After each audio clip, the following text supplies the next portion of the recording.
नमस्कार। धूमिल पांडुलिपि में आप सबका स्वागत है। भूली बिसरी कहानी में आज सुनिए आदर्श हिंदू होटल का छठा अध्याय। लेखक विभूति भूषण बंदोपाध्याय। इसके पहले के अध्याय आपको हमारी प्लेलिस्ट से मिल जाएंगे, लिंक आपको आई बटन में मिल जाएगा। घर के सभी लोग बहुत अच्छे थे। एक बार नौकरी करके हजारी की जो खराब धारणा बन गई थी वह यहाँ आकर मिट गई। ये लोग जाति के तेली हैं, इसलिए सभी ब्राह्मण का खूब आदर और इज्जत करते थे। और हजारी भी तो अपने मधुर स्वभाव के कारण उन सबका प्रिय पात्र बन गया था। कई महीनों तक काम करने के बाद पहले महीने की तनख्वाह पाते ही हजारी ने घर जाने की छुट्टी मांगी। बहुत दिनों से घर जाना नहीं हो सका। टेम्पी को कितने ही दिनों से नहीं देखा। दुकान के मालिक ने छुट्टी भी दे दी। गोपाल नगर स्टेशन से गाड़ी पर चढ़कर घर पहुंचने में रेल का भाड़ा लगभग 3 आने लगता है। बेकार 3 आने पैसे खर्च करने से तो कोई फायदा नहीं। पैदल रास्ते से हजारी गांव कुल 7-8 कोस दूर है। पैदल जाना ही ठीक है। घर पहुंचते पहुंचते शाम हो गई।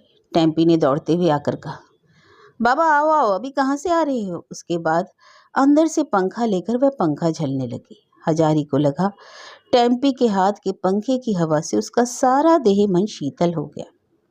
टेम्पी के लिए तो खटने में सुख है। रानाघाट के होटल में जितना कष्ट जितना दुख था वह सब उसने टेम्पी के लिए ही तो सहा और आगे भी सहेगा।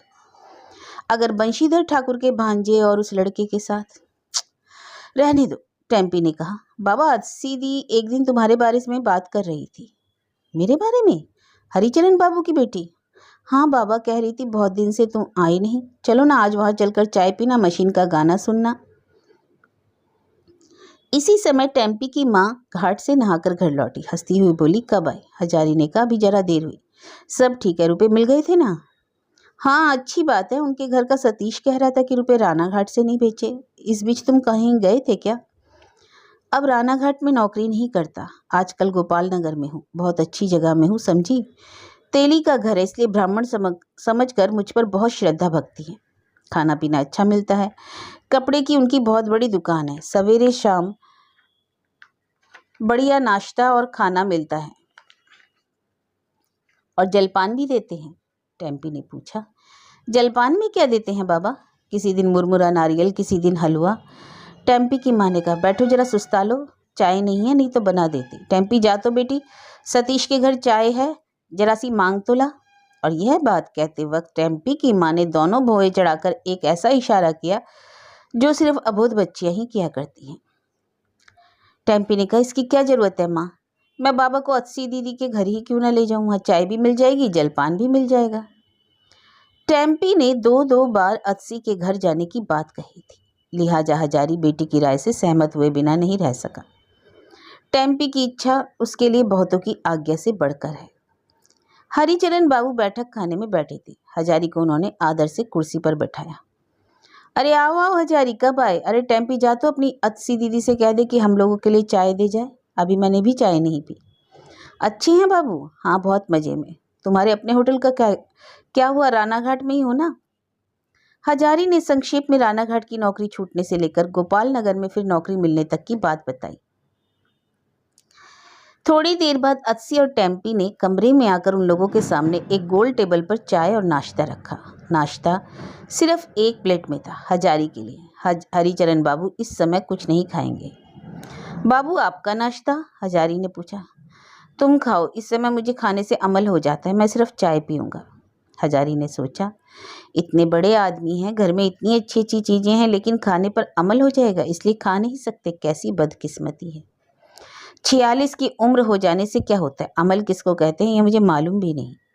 भूत की तरह खटने पर अमल टमल का पता नहीं चलता। दुख की बात तो यह है कि खाना ही नहीं जुटता।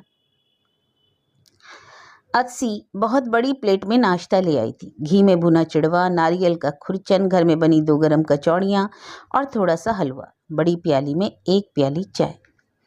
अस्सी जानती है कि टेम्पी के बाबा उसके पिता की तरह अल्पाहारी नहीं है। वे खा सकते हैं और खाना पसंद करते हैं। उन लोगों की हालत भी बहुत अच्छी नहीं है, लिहाजा टेम्पी के बाबा को अच्छी तरह खिलाना होगा। हरिचरण बाबू ने कहा, अपने हजारी काका को प्रणाम किया अस्सी? हजारी परेशान और संकुचित हो गया। अस्सी ने जब उसके पाँव की धूल लेकर प्रणाम किया तो भुना चिड़वा चबाते चबाते उसने क्या कहा यह ठीक तौर से समझ ही नहीं आया। अतसी लेकिन वहां से गई नहीं। वह हजारी के सामने थोड़ी दूरी पर खड़ी होकर उसे अच्छी तरह से देख रही थी। टेम्पी ने कहा कि उसके बाबा बहुत अच्छे रसोइया हैं। अतसी के कौतूहल का यही कारण है। हरिचरण बाबू ने पूछा, इस बार कब तक घर पर रहोगे? जी परसों जाऊंगा, दूसरे की नौकरी है, रुकने से तो काम ना चलेगा। और तुम्हारे होटल की क्या बात हुई? अभी तक कुछ नहीं कर पाया बाबू, रुपये का इंतजाम ना कर सकने पर तो आप जानते हैं। अभी तुम्हारी इच्छा है? इच्छा तो बहुत है, जाड़ों तक जो कुछ होगा कर डालूंगा। अतसी ने पूछा, काका गाना सुनेंगे? हरिचरण बाबू ने परेशान होकर कहा, हाँ हाँ, मैं तो एकदम ही भूल गया था। सुनो ना हजारी, बहुत से नए रिकॉर्ड लाया हूँ, ले आओ अतसी, सुना दो अपने हजारी काका को। हजारी ने सोचा यही लोग अच्छे हैं, इन्हें उसकी तरह मेहनत मशक्क़त करके नहीं खाना पड़ता, सिर्फ गाना और खाना पीना। शाम हो गई। दूसरे दिनों से में उसे इस समय चूल्हा सुलगाकर धुएं के बीच छोटे से रसोई घर में बैठकर मालकिन के कहने के मुताबिक तरकारी काटनी होती है। 12 महीने उसका यही काम है। घर के अंदर उसे 12 महीने कैद रहना पड़ता है, इसलिए राह में निकलने पर खुशी होती है। और आज उसे खुशी हो रही है कि ऐसा बढ़िया सजाया हुआ बैठक खाना, बड़ा आईना, बेत की कुर्सी पर बैठकर चाय पी रहा है और पास ही है टेम्पी और टेम्पी की सहेली किशोरी लड़की, मशीन का गाना। अरे यह तो सब सपने जैसा है। कितने ही दिनों से कुसुम से भेंट नहीं हुई। उसको रानाघाट छोड़े आज लगभग 4 महीने से ज़्यादा हो गया और इन 4 महीनों में उसने कुसुम को नहीं देखा। टेम्पी बेटी है, कुसुम भी बेटी है, और नया पड़ा की वैभव, वह भी तो एक दूसरी बेटी है। आज मशीन के गाने की मीठी आवाज़ में भावुकता के कारण सभी के प्रति उसका मन प्रेम और सहानुभूति से भर गया। बहुत देर तक मशीन का गाना होता रहा। बीच में हरिचरण बाबू किसी काम से घर के अंदर चले गए। तब सिर्फ अतसी और टेम्पी रह गए। पिता के सामने शायद अतसी को कहने की हिम्मत नहीं हुई। हरिचरण बाबू के अंदर चले जाने के बाद उसने हजारी से कहा, काका बाबू मुझे खाना बनाना सिखा देंगे? हजारी ने परेशान होकर कहा, सिखाऊंगा क्यों नहीं बेटी, लेकिन खाना बनाना तो तुम जानती हो, क्या क्या बना सकती हो बताओ तो। अतसी अक्लमंद लड़की है, वह समझ गई कि जिसके साथ वह बात कर रही है वह रांधने का एक उस्ताद कारीगर है। संगीत की तरुण छात्रा जैसे संकोच के साथ अपने यशस्वी संगीत शिक्षक के साथ राग रागनियों के बारे में बात करता है, उसी तरह संकोच के साथ उसने कहा, जानती तो सब हूँ, शुक्तो, चच्चड़ी, दाल, मछली का झोल, माता रसोई घर में ज़्यादा जा नहीं पाती, उनकी तबीयत खराब रहती है, मुझे ही सब करना पड़ता है। टेम्पी कह रही थी कि आप निरामिष खाना बहुत बढ़िया बनाते हैं, मुझे भी सिखा देंगे काका बाबू? टेम्पी शायद यही सब कहती रहती है तुमसे, पगली लड़की है, उसकी बात जाने। नहीं काका बाबू, मैंने और जगहों में भी आपके रांधने की तारीफ सुनी है, सभी तो कहते हैं। फिर मचलती हुई सी बोली, मुझे सिखाना ही पड़ेगा काका बाबू, मैं छोड़ूंगी नहीं। मैं टेम्पी से अक्सर पूछा करती हूँ आप कब आएंगे, मैं इसका पता लगाती रहती हूँ। उसने कहा, कहा नहीं आपसे? नहीं काका बाबू, आप मुझे सिखाइए, अच्छा खाना बनाना सीखने का मुझे बड़ा शौक है। हजारी, अच्छा खाना बनाने का तरीका एक दिन में नहीं सीखा जा सकता बेटी, जबानी कह देने से बात नहीं बनती। कम से कम 2-3 महीने लगातार मुझे तुम्हारे पीछे लगना पड़ेगा, हाथ पकड़कर बतलाना पड़ेगा। तुम रांधोगी, मैं पास खड़ा होकर तुम्हारी गलतियां सुधारूंगा। ऐसा ना होने से सिखाया नहीं जा सकता। तुम मेरी टेम्पी की तरह हो, झूठी बात कहकर मैं तुम्हें ठगूंगा नहीं। तुम बच्ची हो, सीखना चाहती हो, सिखाने में मुझे कोई आपत्ति नहीं, लेकिन किस तरह मुझे समय मिलेगा तुम्हें सिखाऊं बेटी? प्रशंसा भरी आंखों से हजारी की ओर देखती हुई अतसी उसकी बातें सुन रही थी, विशेषज्ञ उस्ताद की तरह। वजनदार बातें, बेकार की झूठी बातें नहीं, अनजान अनाड़ी की बातें भी नहीं। उनकी नज़र में हजारी गरीब रसोईया ब्राह्मण बाप नहीं है। जो रोजगार उसने अपनाया है उसका एक जानकार, उस्ताद और पक्का कारीगर है। हजारी के प्रति उसका मन आदर से भर उठा।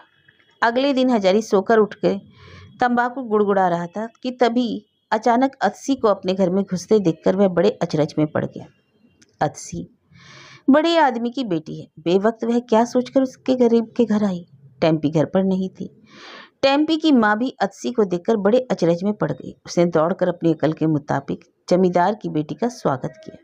अतसी ने कहा, काकी काका बाबू घर पर नहीं है?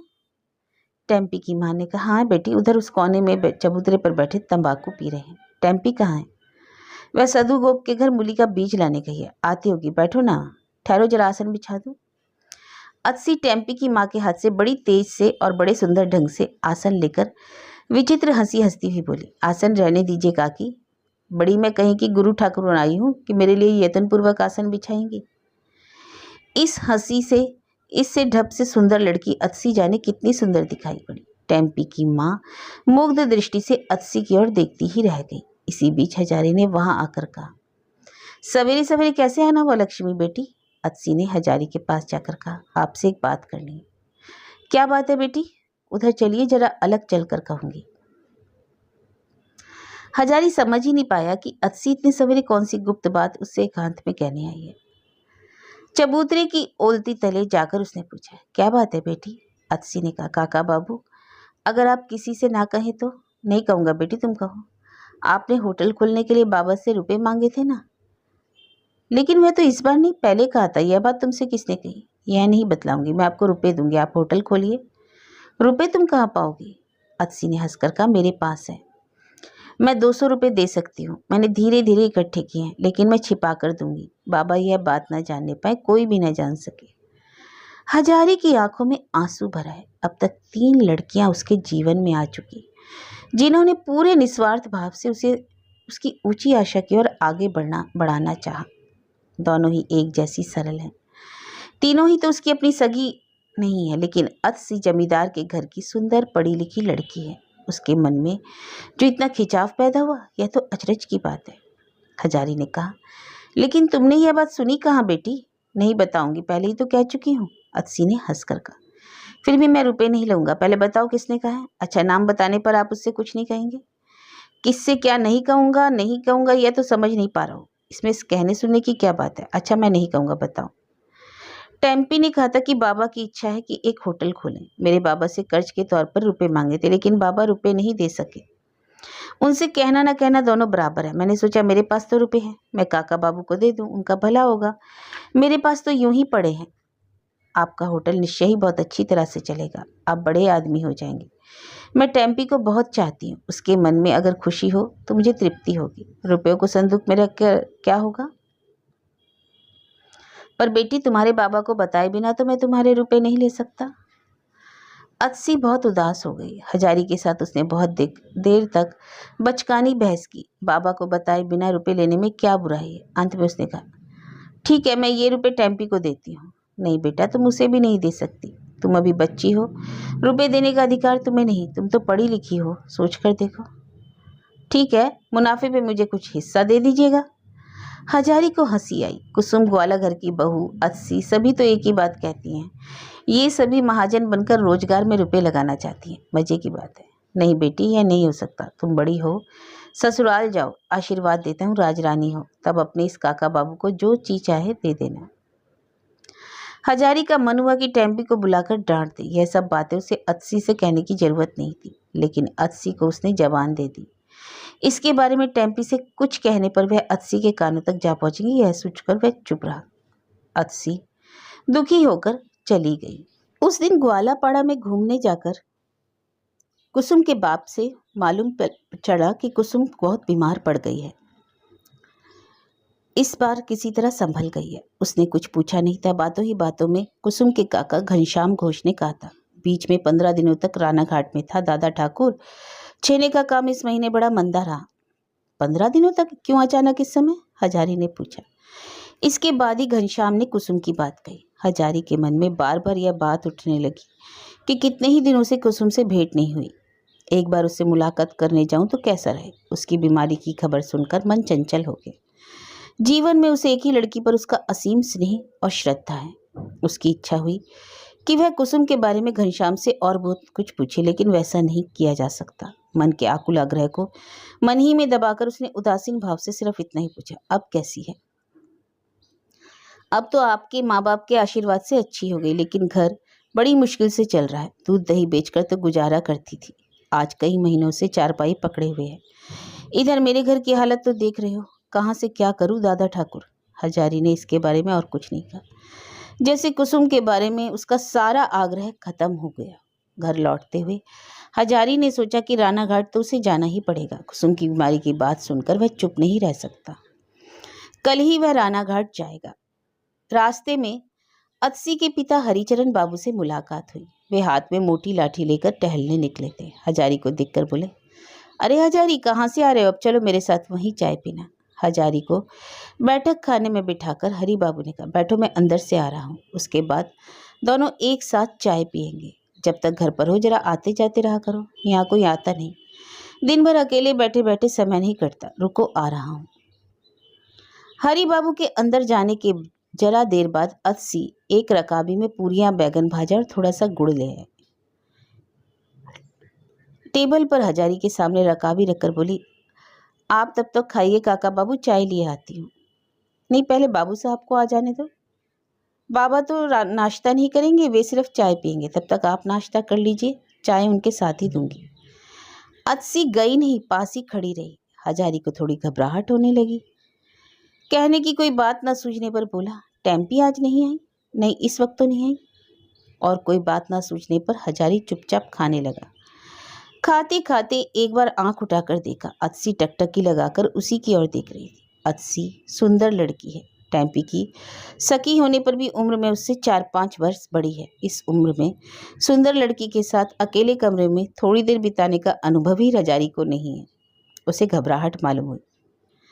अतसी ने अचानक कहा, काका बाबू, आप मुझसे नाराज तो नहीं है? नाराज? नाराज किस लिए? सवेरे की बात लेकर?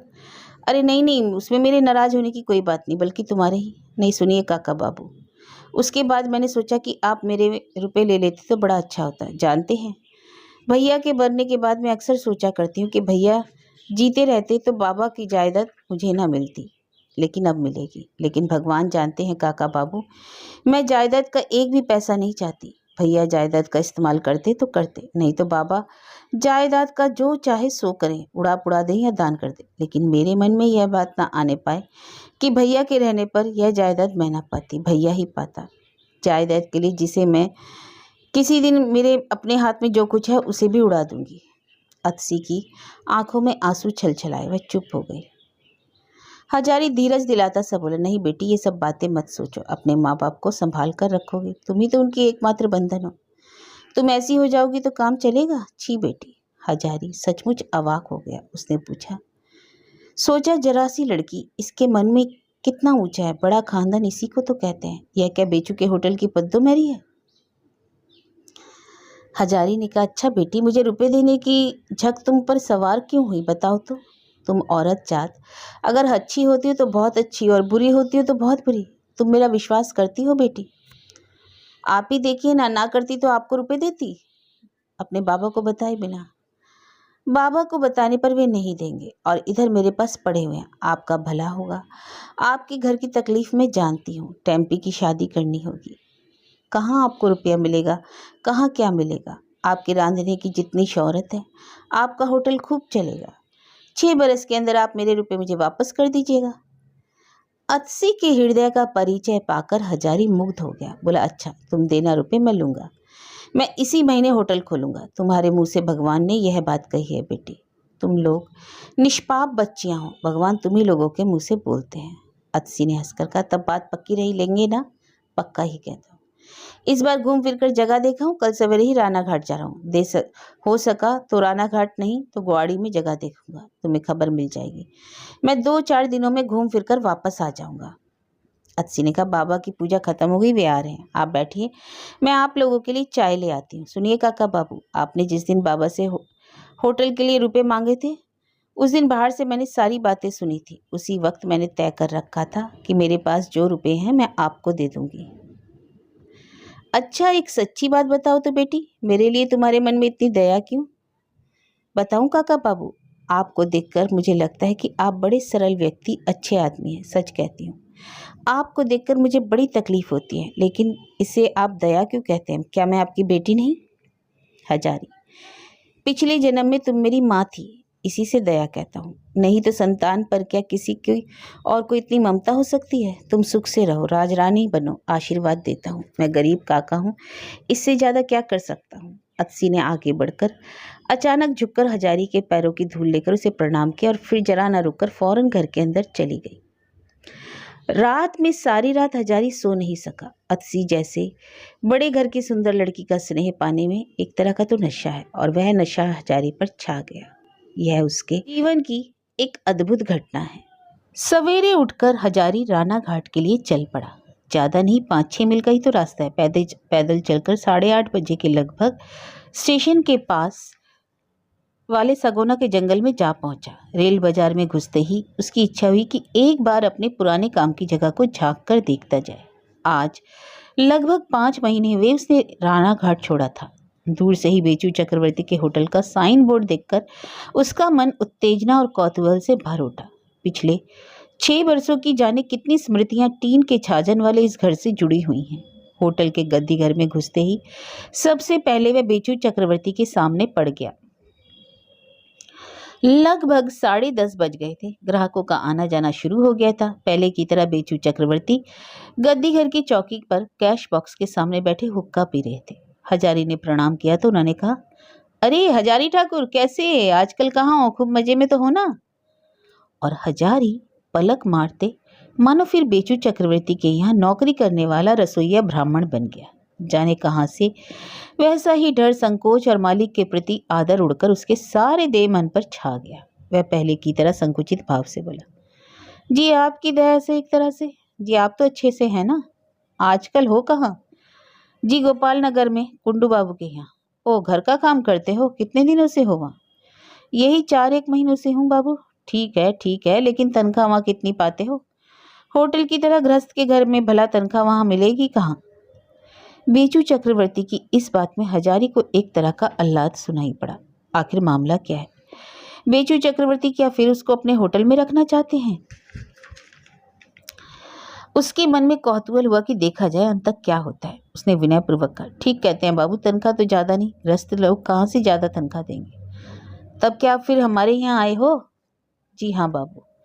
क्या सोच कर आए हो? रहोगे क्या? हजारी ने बिना कुछ सोचे समझे कह दिया, अगर आपकी दया होगी तो ठीक है, रह जाओ। पुराने आदमी हो, अच्छा है, जाओ काम शुरू कर दो। अपने कपड़े लत्ते लाए हो? कहाँ से? नहीं बाबू, पहले ही कैसे लाता, सब गोपाल नगर में ही है। दया करके नौकरी में रखेंगे ना रखेंगे? यह जाने बिना कैसे वह सब? अच्छा, जाओ भीतर जाओ। रतन ठाकुर बीमार है, बंसी अकेला है। तुम इसी वक्त से काम में लग जाओ। इस महीने के इन कई दिनों का टूटा खुदरा पैसा तुम पेशगी ले लेना। हजारी ने कृतज्ञता पूर्वक एक बार फिर बेचू चक्रवर्ती का सिर झुकाकर और हाथ जोड़कर प्रणाम किया, और वह फिर मशीन के पुतले की तरह रसोई घर की ओर चला। बंशी ठाकुर सामने ही था। उसे देखकर बंसी अवाक होकर ताकता रह गया। हजारी बाबू ने बुलाकर फिर बहाल कर लिया, अच्छे हो बंसी? तुम्हारा वह भांजा अच्छे से है ना? बंसी, अरे आओ आओ हजारी भैया, तुम्हारी चर्चा अक्सर हुआ करती है। तुम खूब मजे में हो ना? इतने दिन कहाँ थे? अरे देगचे में क्या चढ़ाया है? हटो, करछुल मुझे दे दो। अभी तक मछली नहीं हुई शायद। जाओ तुम जाकर मछली चढ़ा दो। तेल पहले से जितना मिलता है या कुछ बढ़ा है? बंसी ने कहा, जब इतने दिनों बाद आए हो तो जरा दम लगा लो। ठहरो, अभी दाल में नमक नहीं पड़ा, डाल देना। कहकर वह चटाई की आड़ में गांजा तैयार करने लगा। धीमे धीमे बोला, तुम्हें क्या शौक से भाल किया है? तुम्हारे चले जाने से इधर होटल की बड़ी बदनामी हो गई। कलकत्ता वाले उन बाबुओं के 2-3 दल भी आए थे। उन्होंने ज्यों ही सुना कि तुम नहीं हो, उन लोगों ने उसी ठाकुर के हाथ की रसोई खाने के लिए तो यहाँ आना हुआ था। जब वह नहीं तो हम लोग रेल के होटल में खाएंगे। हाट वाले भी बहुत से ग्राहक टूटकर जदू बाड़ूजे के होटल में चले गए। बाबू ने तुम्हें क्यों यूं ही बहाल किया जानते हैं? जदू बाड़ूजे के होटल वाले तुम्हें पाए तो अभी उठा के ले जाएं। उन लोगों ने तुम्हें बहुत ढूंढा था। बंसी के हाथ से गांजे की चिल्लम लेकर और दम मारकर हजारी कुछ देर तक आंखें मूंदकर चुपचाप बैठा रहा। क्या होते क्या हो गया? वह तो नौकरी करने के लिए रानाघाट नहीं आया था, लेकिन पुरानी जगह पर पुराने वातावरण में आकर उसने समझ लिया कि इतने दिनों तक उसके मन में सुख नहीं था। यह बेचू चक्रवर्ती का होटल और यह चटाई का बेड़ा और घिरा हुआ रसोई घर, यह पत्थर कोयले का पहाड़ और यह कलछुल सड़सी, यही तो उसका अति चीर परिचित स्वर्ग है। इन सब को छोड़कर वह कहाँ जाएगा? भगवान ऐसे सुख के दिन आदमी के जीवन में ला देते हैं। बंसी के हाथ में चिल्लम वापस देकर उसने खुशी खुशी कहा, लो, एक एक फूंक मार लो, दाल में छौंक दे दूं। इस वक्त अभी तक बाजार का सामान नहीं आया। बंसी बोला, सिर्फ मछली आई है, साग सब्जी के लिए गोबरा गया है। गोबरा नया नौकर है, अच्छा आदमी है, मुझ पर उसकी बड़ी भक्ति है, आ जाए तो देखना। इस समय तीसरे दर्जे का टिकट लेकर दो आदमी खाने वाले कमरे में हैं। उन्हें देखते ही पुराने दिनों के अभ्यास के मुताबिक हजारी पुकार उठा, बैठिए बाबू, जगह बनी हुई है, खाना लिए आता हूँ, बैठिए बैठिए। इतने सवेरे अभी मछली तो नहीं, सिर्फ दाल और भुजिया है। बंसी भात तो ले आना, दाल में छौंक दे दूं। वक्त भी लगभग 10 का हो रहा है। कृष्णा नगर वाली गाड़ी के आने का समय हो गया। आजकल स्टेशन से ग्राहक कौन लाता है? हजारी के देह मन में जैसे नई ताकत और नया उत्साह मिल गया। हजार हो, रानाघाट शहर बाजार वाली जगह है। कितने आदमी जन हैं, गाड़ी घोड़ा, शोर गुल, भाग दौड़, रेलगाड़ी। एक बार यहाँ रह चुकने के बाद दूसरी जगह क्या किसी का मन लग सकता है? यह तो एक जगह जैसी जगह है। इस समय एक काला सा छोकरा सिर पर तरकारियों का बोझा उठाए झुककर रसोई घर में घुसा। उसके पीछे पीछे पद्दो मेहरी आई। पद्दो मेहरी बोलती हुई चली आ रही थी, बाप रे, रानाघाट के बाजार में तो अब बैगन खरीदने की हिम्मत नहीं। 8 पैसे सेर का भाव, भला देश भर में कब किसने सुना? जाने कहाँ के ठगों ने मिलकर बाजार में आग लगा रखी है। सब कुछ कलकत्ता जा रहा है, सब कुछ कलकत्ता जा रहा है। तब गरीब लोग क्या खरीदे और खाएं? ओ बंसी, गठरी इसके सिर से उतार लो। दरवाजे की चौखट पर पांव रखते ही थाली में भात परसते हजारी के सामने देखकर वह थमक कर खड़ी हो गई। उसे एक बारगी जैसे काट मार गया। पद्दो मेहरी को देखते ही हजारी भी हक्का बक्का हो गया। उसका पुराना डर जाने कहाँ से फिर लौट आया। वह सूखी हंसी हंसकर हकलाता हुआ बोला, अरे पद्दो दीदी, अच्छी तो हो? पद्दो मेहरी ने अचरज के भार को संभालकर बंशी से कहा, बोझा उतार लो ठाकुर। वह सिर पर बोझा लिए मस्खरे की तरह खड़ा है। मछली हुई? उसके बाद हजारी की ओर हिकारत भरी नजरों को देखकर बोली, कब आए? आज ही आया पद्दो दीदी। आज इस वक्त यहाँ रहोगे? बंसी ठाकुर ने कहा। हजारी को बाबू ने फिर बहाल किया, वह यहाँ काम करेगा।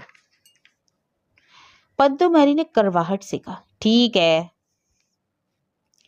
फिर वह रसोई घर में रुकी नहीं, बाहर चली गई। बंसी ने धीमी आवाज में कहा, पद्दो दीदी नाराज हो गई, अब बाबू के साथ उसकी ठनेगी।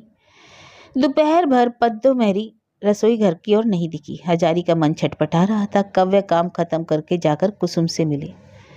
उसने देखा होटल के ग्राहक सचमुच कम हो गए। पहले जहां 2:30 बजे से पहले काम खत्म नहीं होता था, आज 1 बजे ही के बाद बाहर के ग्राहक आना बंद हो गए। हजारी ने कहा, अरे बंसी, 3rd क्लास के टिकट तो कुल 30 हैं, पहले तो 1 ही जून 70-75 होते थे।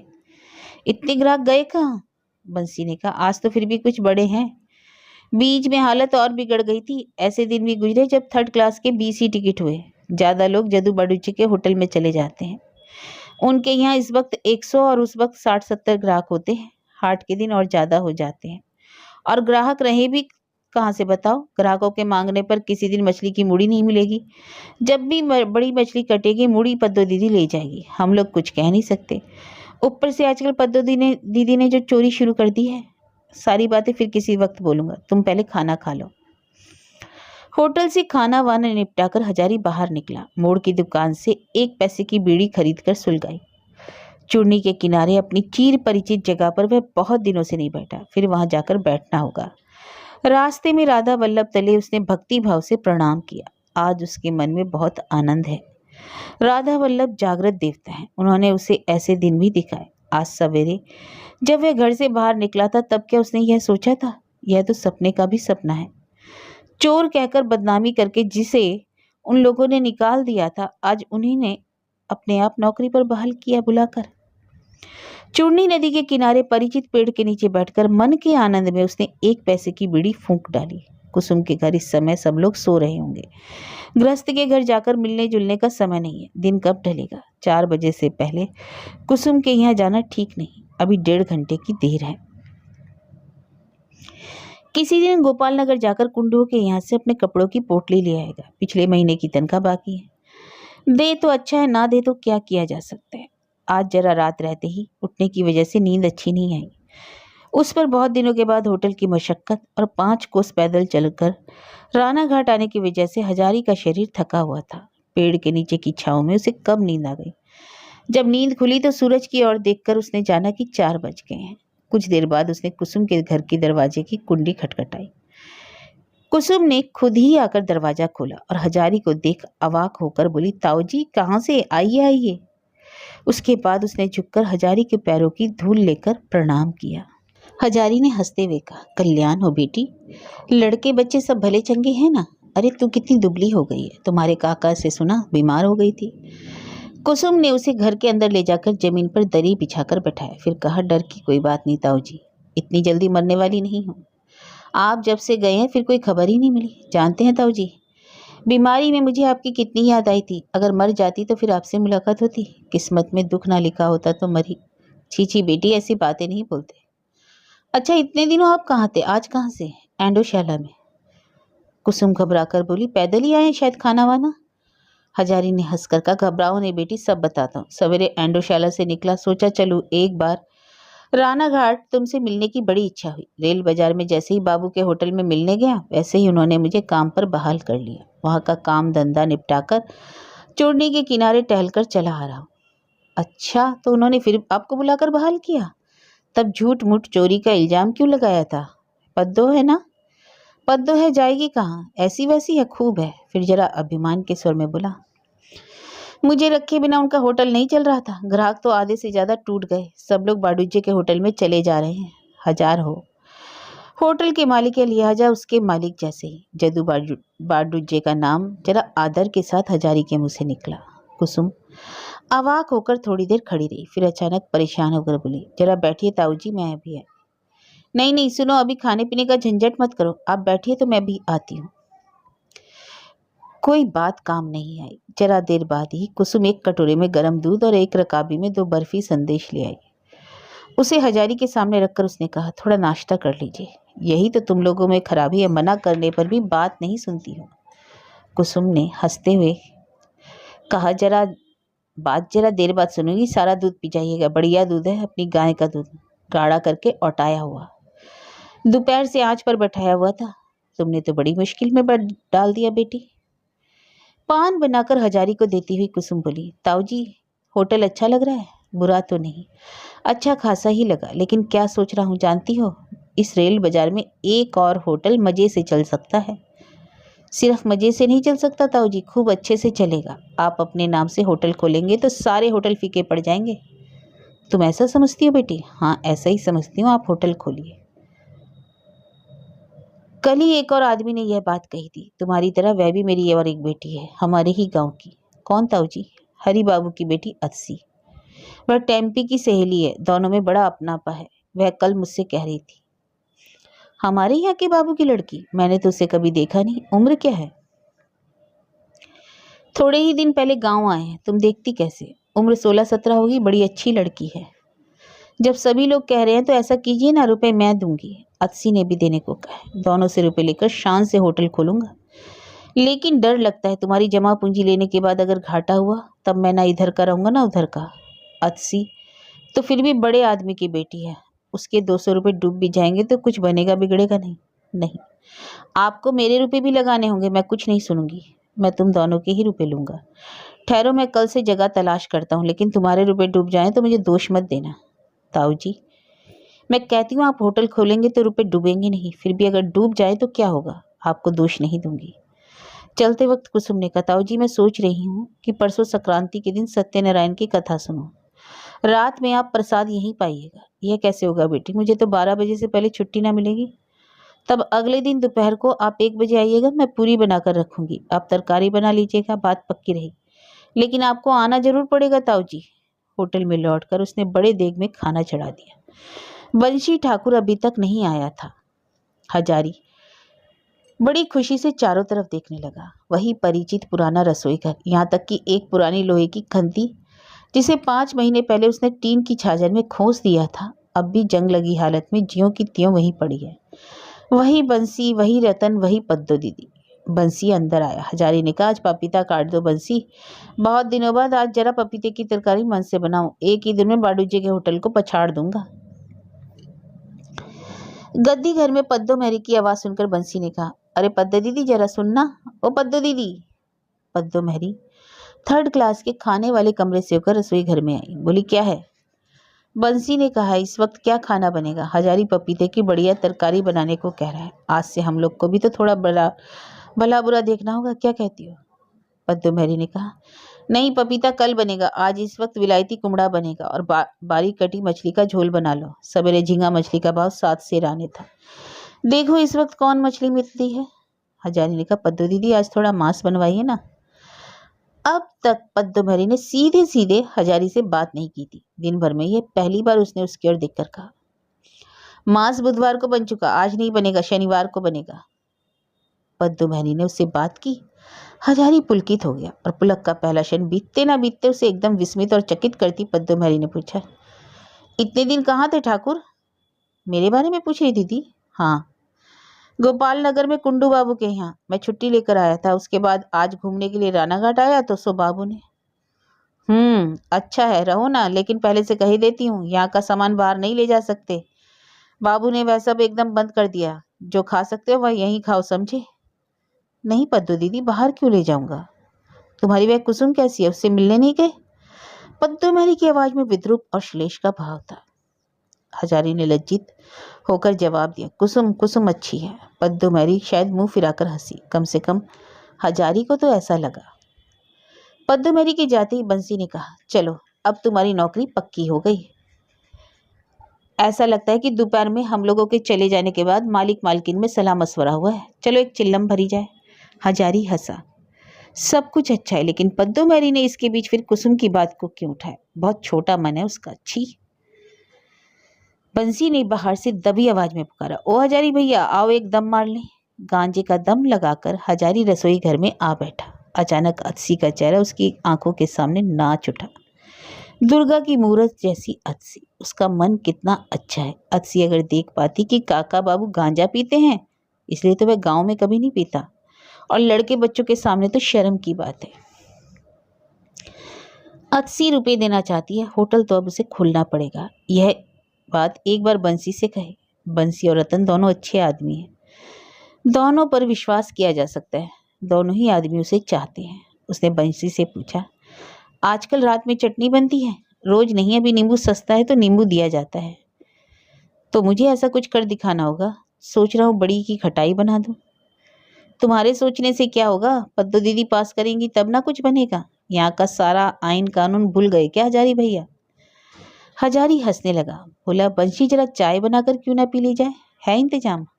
चाय पियोगे? मैं सारा इंतजाम किए देता हूँ। दाल चढ़ाकर करछुल से गर्म पानी इस लोटे में निकाल लो। चीनी है ही, चाय लिए आता हूँ। पिछले साल हम लोग कैसे चाय पीते थे याद है ना? आदि का रस भी डाल दूंगा। आधे घंटे के अंदर हजारी और बंसी कलाई वाली कटोरियों में खुशी खुशी चाय पी रहे थे। भूत की तरह खटने के बाद यही तो आनंद क्या कम है। हजारी टकटकी लगाकर आग की ओर देखता हुआ चिंता भरे स्वर में बोला, जहां जिसका मन टिके समझे बंसी।